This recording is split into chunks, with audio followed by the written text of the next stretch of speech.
Hello, friends. Today's case, let us start.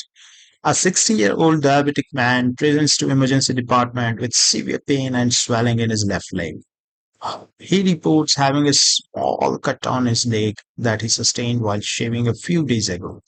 On examination, the skin over affected area is red, hot to touch, and there is evidence of blistering.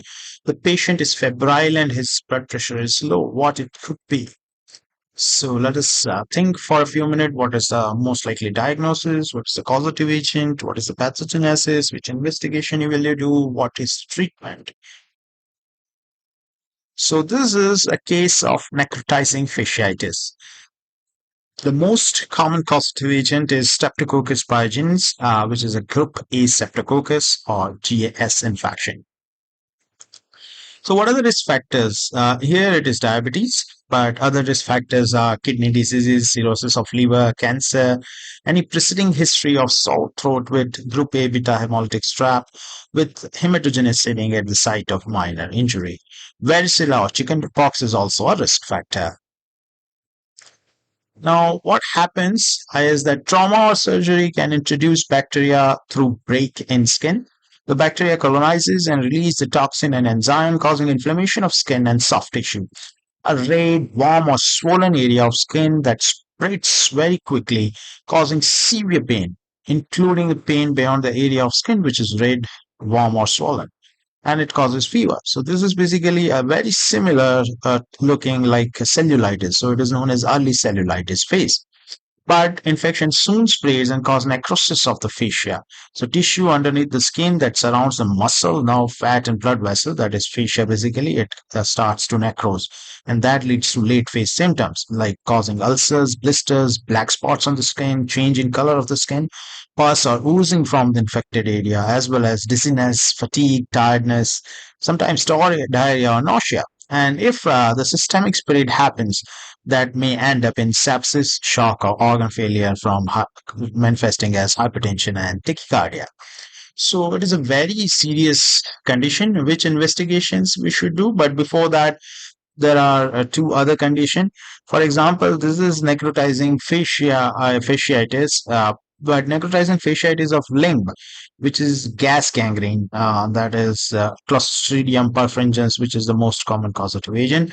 There is also a synergistic gangrene of abdomen, which is usually seen in diabetics and elderly, and it is usually caused by mixed infection with anaerobe and gram-negative bacilli, that is Enterobacteriaceae.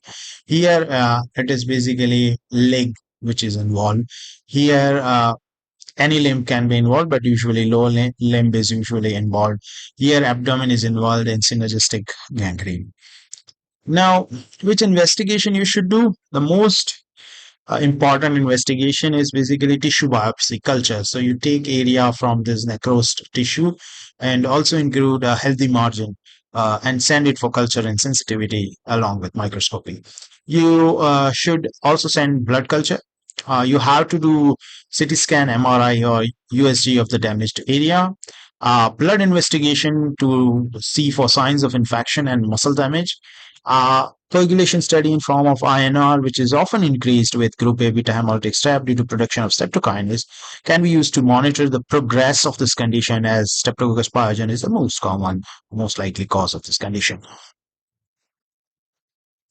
So what we can do for treatment? So obviously, this is an emergency condition. So surgery as well as prompt treatment with IV antibiotic is required. It is a surgical emergency. So urgent surgical assessment for tissue resection, which may need to be extensive to reveal the healthy tissue. Antibiotic cannot reach all the infected areas because the bacteria have killed too much tissue and reduced the blood flow. So this requires doctors to surgically remove the dead tissue. Now, antibiotic for necrotizing fasciitis by group A streptococci is usually IV benzyl penicillin along with clindamycin. We can also use ticoplanin plus clindamycin combination, total for 10 to 14 days. If it is not improving, we have to give IV immunoglobulin 2 gram per kg body weight plus a further dose 72 hours after.